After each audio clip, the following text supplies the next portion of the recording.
welcome back to my channel Fane Maths Classes. So ഇന്നത്തെ ക്ലാസ്സിൽ നമ്മൾ പഠിക്കാൻ പോകുന്നത് third chapter pair of linear equations in two variables exercise 3.3 question number 2 first part ആണ് ട്ടോ നമ്മൾ ഡിസ്കസ് ചെയ്യുന്നത്. സോ എൻ്റെ ചാനൽ കാണുന്നവർ സബ്സ്ക്രൈബ് ചെയ്യാനും ലൈക്ക് ചെയ്യാനും കമൻറ്റ് ചെയ്യാനും മാക്സിമം ഷെയർ ചെയ്ത് സപ്പോർട്ട് ചെയ്യാനും മറന്നു പോകരുത്. ഓക്കെ, മിസ്സിൻ്റെ ചാനൽ 58K ആകാറായി വരികയാണ്. സോ നിങ്ങളെല്ലാം ഒന്ന് ആഞ്ഞു പിടിച്ച് സബ്സ്ക്രൈബ് ചെയ്താൽ ടപ്പേന്നും പറഞ്ഞ് 58K ആകും. സോ എല്ലാവരും സബ്സ്ക്രൈബ് ചെയ്തേക്കണേ. അതുപോലെ തന്നെ മിസ്സിന് മറ്റൊരു ചാനൽ കൂടിയുണ്ട്, ഇതാണ് കേട്ടോ ചാനൽ നെയ്യം. സോ അതും കൂടി എല്ലാവരും ഒന്ന് സബ്സ്ക്രൈബ് ചെയ്യണം കേട്ടോ. എല്ലാവരും ഒന്ന് സപ്പോർട്ട് ചെയ്യണേ മിസ്സിനെ. ഓക്കെ, അപ്പോൾ നമുക്ക് എന്ത് ചെയ്യാം, ഇതാണ് കേട്ടോ മിസ്സിൻ്റെ second channel name നെസ്ഫ vlogs. Okay, spelling തെറ്റാതിരിക്കാൻ വേണ്ടിയിട്ട് മിസ് എഴുതി കാണിച്ചു തന്നതാണ് കേട്ടോ. അപ്പോൾ എല്ലാവരും സബ്സ്ക്രൈബ് ചെയ്യുക, മിസ്സിനെ സപ്പോർട്ട് ചെയ്യുക. ഓക്കെ, അപ്പോൾ നമുക്ക് നമ്മുടെ ക്വസ്റ്റ്യനിലോട്ട് പോകാം. Question ഇതാണ്, form the pair of linear equations in the following problems and find their solutions if they exist by the elimination method. അതായത് ഇവിടെ നമുക്ക് വേർഡ് പ്രോബ്ലംസ്, അതായത് നമ്മുടെ ക്വസ്റ്റ്യൻസ് തന്നിട്ടുണ്ട്. നമ്മൾ എന്ത് ചെയ്യണം, ഇത് സോൾവ് ചെയ്യണം. സോൾവ് ചെയ്യുക എന്ന് പറഞ്ഞു കഴിഞ്ഞാൽ നമ്മൾ ഇത് വെച്ചിട്ട് ഈ തന്നിരിക്കുന്ന ഇത് വെച്ചിട്ട് നമ്മൾ ഇക്വേഷൻ ക്രിയേറ്റ് ചെയ്യുക, എന്നിട്ട് അതിൻ്റെ എക്സിൻ്റെയും വൈയുടെയും വാല്യൂ കണ്ടുപിടിക്കുക. ഇതാണ് നമ്മൾ ചെയ്യേണ്ടുള്ളത്. യൂസ് ചെയ്യേണ്ടുള്ള മെത്തേഡ് അവർ തന്നിട്ടുണ്ട്, എലിമിനേഷൻ മെത്തേഡ് ആണെന്ന്. ഇനിയിപ്പോൾ നമ്മുടെ ക്വസ്റ്റ്യൻ പേപ്പറിൽ എലിമിനേഷൻ മെത്തേഡ് ആണോ സബ്സ്റ്റിറ്റ്യൂഷൻ മെത്തേഡ് ആണോ എന്നൊന്നും മെൻഷൻ ചെയ്തിട്ടില്ല എന്നുണ്ടെങ്കിൽ നിങ്ങൾക്ക് ഇഷ്ടമുള്ള മെത്തേഡ് യൂസ് ചെയ്തേലും ഒരു മെത്തേഡ് യൂസ് ചെയ്ത് എൻ്റെ മക്കൾസിന് ആൻസർ കണ്ടുപിടിക്കാൻ പറ്റും. ബട്ട് ഇതുപോലെ മെൻഷൻ ചെയ്തിട്ടുണ്ടെങ്കിൽ നമ്മൾ ആ മെത്തേഡ് മാത്രമേ യൂസ് ചെയ്യാൻ പാടുള്ളൂ. ഓക്കെ, നമുക്ക് ചെയ്തു തുടങ്ങാം. അപ്പോൾ നമ്മുടെ ക്വസ്റ്റ്യൻ എന്താണ്, if we add 1 to the numerator and separate 1 from the denominator a fraction reduces to 1. അതായത് നമ്മൾ ന്യൂമറേറ്ററിനോടൊപ്പം 1 ആഡ് ചെയ്യുകയാണെങ്കിലും ഡിനോമിനേറ്ററിൽ നിന്ന് 1 കുറയ്ക്കുകയാണെങ്കിലും നമ്മുടെ ഫ്രാക്ഷൻ എന്തായിട്ട് മാറും, 1 ആയിട്ട് മാറും. And it becomes 1/2 if we only add 1 to the denominator. ഇനി നമ്മൾ ഡിനോമിനേറ്ററിൻ്റെ കൂടെ 1 മാത്രം ആഡ് ചെയ്യുകയാണെങ്കിൽ, അതായത് നമ്മൾ ന്യൂമറേറ്ററിനെ തൊടുന്നില്ല, പക്ഷേ ഡിനോമിനേറ്ററിൻ്റെ കൂടെ എന്ത് ആഡ് ചെയ്യുന്നുണ്ട്, 1. അങ്ങനെ ആകുമ്പോൾ നമ്മുടെ ഫ്രാക്ഷൻ എന്തായിട്ട് മാറും, 1/2.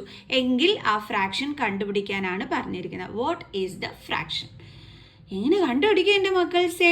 ഫ്രാക്ഷൻ എന്ന് പറഞ്ഞാൽ നമ്മൾ എന്താ പഠിച്ചിട്ടുള്ളത്, ന്യൂമറേറ്റർ ബൈ ഡിനോമിനേറ്റർ. അതിനെയാണ് നമ്മൾ എന്തെന്ന് പറയണത്, ഫ്രാക്ഷൻ എന്ന് നമ്മൾ പറയണത് അല്ലേ. അപ്പോൾ ഈ ന്യൂമറേറ്റർ എന്താണെന്ന് നമുക്കിവിടെ തന്നിട്ടുണ്ടോ? തന്നിട്ടില്ല. ഡിനോമിനേറ്റർ എന്താണെന്ന് തന്നിട്ടുണ്ടോ? തന്നിട്ടില്ല. ജസ്റ്റ് നമ്മളോട് പറഞ്ഞിരിക്കുന്നത് ന്യൂമറേറ്ററിനോട് 1 ആഡ് ചെയ്യണം, ഡിനോമിനേറ്ററിൽ നിന്ന് 1 കുറയ്ക്കണം, ഇങ്ങനെയൊക്കെ മാത്രമേ പറഞ്ഞിട്ടുള്ളൂ. അല്ലാതെ നമുക്ക് ന്യൂമറേറ്റർ എന്താണെന്നും പറഞ്ഞു തന്നിട്ടില്ല, ഡിനോമിനേറ്റർ എന്താണെന്നും തന്നിട്ടില്ല. അപ്പം നമ്മൾ എന്ത് ചെയ്യണം, ന്യൂമറേറ്ററിനെ നമ്മൾ എക്സ് ആയിട്ട് എടുക്കണം, ഡിനോമിനേറ്ററിനെ നമ്മൾ വൈ ആയിട്ട് എടുക്കണം. സോ നമുക്ക് ചെയ്യാം.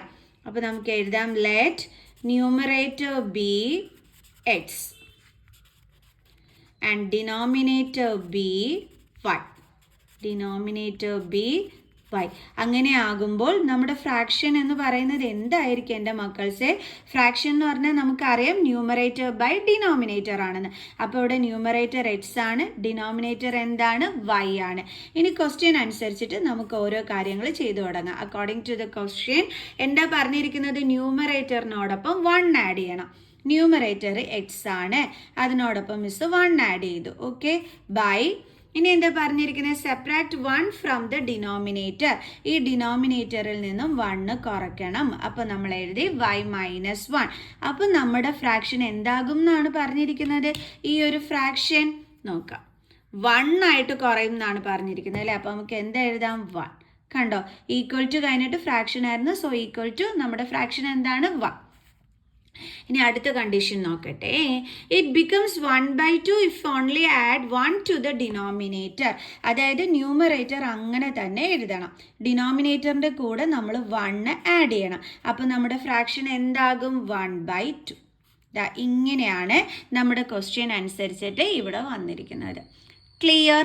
ഇനി നമ്മുടെ ഇതുണ്ടല്ലോ, ഈ ഒരു രീതിയിലിട്ട് നമുക്ക് ചെയ്യാൻ പറ്റില്ലല്ലോ. അപ്പം നമ്മൾ അതിനെ സോൾവ് ചെയ്യണം അല്ലേ.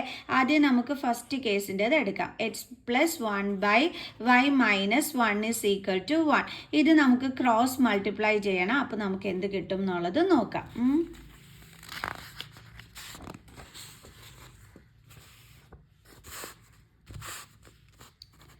സോ അപ്പോൾ നമുക്ക് എഴുതാം x plus 1 is equal to y minus 1 into 1 എന്താണ് വൈ മൈനസ് 1. ഇനി നമുക്ക് ഈ വൈനെ ഇങ്ങോട്ട് ട്രാൻസ്പോസ് ചെയ്യാം. സോ എക്സ് പ്ലസ് വൈ ഇപ്പുറം വരുമ്പോൾ എന്താകും minus Y is equal to ഇവിടെ ബാലൻസ് എന്തുണ്ട് മൈനസ് 1. അതിൻ്റെ അടുത്തോട്ട് നമുക്ക് ഈ പ്ലസ് 1നെ ട്രാൻസ്പോസ് ചെയ്യാം. പ്ലസ് 1 ഇപ്പുറം വരുമ്പോൾ എന്താകും മൈനസ് 1. അതായത് മിസ് വേരിയബിൾസിനെ എല്ലാം ഒരു സൈഡിൽ കൊണ്ടുവന്നു, നമ്പേഴ്സിനെ എല്ലാം അടുത്ത സൈഡിലാക്കി. Okay, then X minus Y equal to രണ്ട് നെഗറ്റീവ് സൈൻ വന്നാൽ നമ്പർ തമ്മിൽ ആഡ് ചെയ്തിട്ട് നെഗറ്റീവ് സൈൻ ഇട്ട് കൊടുക്കണം. ഇതാണ് നമ്മുടെ കറക്റ്റ് ആയിട്ടുള്ള ഫസ്റ്റ് ഇക്വേഷൻ. ഓക്കെ, ഇനി നമുക്ക് സെക്കൻഡ് വൺ ആക്കാം. അതെന്താണ് x by y plus 1 is equal to 1/2. ഇനി ഇത് നമുക്ക് സോൾവ് ചെയ്യാം. ഇതെന്ത് ചെയ്യണം സോൾവ് ചെയ്യാൻ? ക്രോസ് മൾട്ടിപ്ലൈ ചെയ്യണം. ക്രോസ് മൾട്ടിപ്ലൈ ചെയ്യാം. എക്സ് ഇൻറ്റു 2 എന്താണ് 2x is equal to 1 into y plus 1. എന്ത് കിട്ടും നമുക്ക് വൈ പ്ലസ് 1. അതായത് 2ഉം എക്സും കൂടി തമ്മിൽ മൾട്ടിപ്ലൈ ചെയ്ത് എഴുതി, 1ഉം വൈ പ്ലസ് 1ഉം കൂടി മൾട്ടിപ്ലൈ ചെയ്ത് എഴുതി. എന്നിട്ട് നമ്മൾ എന്ത് ചെയ്യും? നമ്മുടെ വൈനെ ഇപ്പുറത്തോട്ട് കൊണ്ടുവരും. അപ്പോൾ എന്താകും minus Y is equal to 1. ഇതെന്താണ് നമ്മുടെ സെക്കൻഡ് ഇക്വേഷൻ. അപ്പോൾ എലിമിനേഷൻ മെത്തേഡ് വഴിയാണ് ചെയ്യേണ്ടുള്ളത്. അപ്പോൾ ബൈ എലിമിനേഷൻ മെത്തേഡ് നമുക്ക് രണ്ട് ഇക്വേഷൻസും എടുത്ത് എഴുതാം. എന്തൊക്കെയായിരുന്നു നമ്മുടെ ഫസ്റ്റ് ഇക്വേഷൻ എന്ന് പറയണത്? x minus y is equal to minus 2. x minus y is equal to minus 2. Second equation 2x minus y is equal to 1. ഇതാണ് നമ്മുടെ രണ്ട് ഇക്വേഷൻസ്. എലിമിനേഷൻ മെത്തേഡ് എന്ന് പറയുമ്പോൾ നമുക്കറിയാം നമ്മൾ എന്താ ചെയ്യേണ്ടുള്ളത്?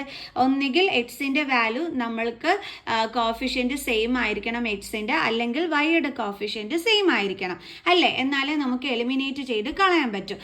ഇവിടെ നമ്മൾ നോക്കിയപ്പോൾ വൈയുടെ കോഫിഷ്യൻറ്റ് എന്താണ്? ദേ രണ്ടിടത്തും വന്നിരിക്കുന്നത് 1 ആണ്. അപ്പോൾ സെയിം ആണ്. പക്ഷേ നമുക്ക് കട്ട് ചെയ്ത് കളയണമെന്നുണ്ടെങ്കിൽ എന്തും കൂടി വേണം? ഡിഫറെൻറ്റ് സൈൻ ആയിരിക്കണം. അപ്പോൾ ഇവിടെ നമുക്ക് ഈ താഴത്തെ ഇക്വേഷനിൽ നമുക്കിവിടെ ഡിഫറെൻറ്റ് സൈൻ കിട്ടണമെന്നുണ്ടെങ്കിൽ നമ്മൾ ഈ രണ്ട് ഇക്വേഷൻസും തമ്മിൽ എന്ത് ചെയ്യേണ്ടി വരും? സബ്ട്രാക്റ്റ് ചെയ്യേണ്ടി വരും. അപ്പോൾ subtract these two equations. Okay, different sign ആക്കുന്നതിന് വേണ്ടിയിട്ടാണ് നമ്മൾ സബ്ട്രാക്ട് ചെയ്യുന്നത്. അപ്പോൾ ഇവിടുത്തെ മൈനസ് സൈൻ പ്ലസ് ആകും, ഇവിടുത്തെ പ്ലസ് സൈൻ മൈനസ് ആകും, ഇവിടുത്തെ പ്ലസ് സൈൻ എന്താകും? മൈനസ് ആകും. ഓക്കെ, ഇനി നമ്മൾ എന്ത് ചെയ്തു? ഇതിനെ കട്ട് ചെയ്ത് കളഞ്ഞു. അപ്പോൾ ഇവിടെ പ്ലസും മൈനസും ആണ്, ഇവിടെ സൈഡിൽ ഒന്നുമില്ലെങ്കിൽ 1 ഉണ്ട്. സോ ഡിഫറെൻറ്റ് സൈൻ വന്നാൽ സബ്ട്രാക്ട് ചെയ്യുക അല്ലേ? 2ൽ നിന്ന് 1 മൈനസ് ചെയ്യുമ്പോൾ നമുക്ക് എന്താ കിട്ടുന്നത്? 1x. 1x നമ്മൾ എഴുതൂല, എക്സ് തന്നെ എഴുതത്തോളൂ. എന്നിട്ട് ഗ്രേറ്റർ നമ്പറിൻ്റെ സൈൻ കൊടുക്കണം. ഇസ് ഈക്വൽ ടു ഇവിടെ രണ്ടിടവും നെഗറ്റീവ് സൈൻ ആണ്. സോ നമ്പർ തമ്മിൽ ആഡ് ചെയ്തിട്ട് നെഗറ്റീവ് സൈൻ കൊടുക്കണം. ഓക്കെ, ഇപ്പം നമുക്ക് കിട്ടിയത് minus x is equal to -3 ആണ്. മൈനസും മൈനസും കട്ടായിപ്പോൾ. സോ അപ്പോൾ എക്സിൻ്റെ വാല്യൂ എന്താ കിട്ടുന്നത്? 3. ഓക്കെ, ഇനി ഈ 3 കൊണ്ട് ചെന്ന് നമ്മൾ എവിടെ സബ്സ്റ്റിറ്റ്യൂട്ട് ചെയ്ത് കൊടുക്കും? നമ്മുടെ ഫസ്റ്റ് ഇക്വേഷനിൽ. Okay, put the value of X in equation number 1. Equation number 1 എന്താണ്? നമ്മുടെ X minus Y is equal to -2. X minus Y is equal to -2. X എന്ന് പറഞ്ഞാൽ 3 ആണ്. അപ്പോൾ minus Y is equal to -2. Okay, then minus Y is equal to -2 plus 3നെ ഇങ്ങോട്ട് transpose ചെയ്യുമ്പോൾ -3. So minus Y is equal to രണ്ടിടത്തും negative sign ആയതുകൊണ്ട് add ചെയ്തിട്ട് നെഗറ്റീവ് സൈൻ കൊടുക്കണം. അപ്പുറം ഇപ്പുറം നെഗറ്റീവ് സൈൻ വന്നാൽ എന്ത് ചെയ്യും? കട്ടായിപ്പോവും. അപ്പോൾ വൈയുടെ വാല്യൂ എന്താ കിട്ടിയത്? 5. അപ്പോൾ നമുക്ക് എക്സിൻ്റെ വാല്യൂ 3ഉം കിട്ടി, വൈയുടെ വാല്യൂ 5ഉം കിട്ടി. അപ്പോൾ നമ്മുടെ ഫ്രാക്ഷൻ എന്ന് പറയുന്നത് എന്തായിരുന്നു എൻ്റെ മക്കൾസേ? എക്സ് ബൈ വൈ ആയിരുന്നു നമ്മുടെ ഫ്രാക്ഷൻ എന്ന് പറയുന്നത്. അപ്പോൾ നമുക്ക് അവിടെ അങ്ങോട്ട് കൊടുക്കാം അല്ലേ? അപ്പോൾ നമുക്ക് എഴുതാം therefore ഫ്രാക്ഷൻ കണ്ടുപിടിക്കാനല്ലേ പറഞ്ഞിരിക്കുന്നത്? What is the fraction? അപ്പോൾ നമ്മളത് എടുത്ത് എഴുതണ്ടേ? therefore fraction is equal to, fraction എങ്ങനെയായിരുന്നു നമ്മുടേത്? X by y is equal to, ഇപ്പോൾ എക്സിൻ്റെ വാല്യൂ എന്തായിരുന്നു നമുക്ക് കിട്ടിയിരുന്നത്? 3ഉം വൈയുടെ വാല്യൂ എന്താണ്? 5ഉം. അപ്പോൾ നമുക്ക് എഴുതാം ഇസ് ഈക്വൽ ടു 3/5. ദേ കിട്ടി. ഇത്രേ ഉണ്ടായിരുന്നുള്ളൂ. സോ നെക്സ്റ്റ് ക്വസ്റ്റ്യനുമായിട്ട് അടുത്ത വീഡിയോയിൽ കാണുന്നത് വരെ ബൈ ബൈ.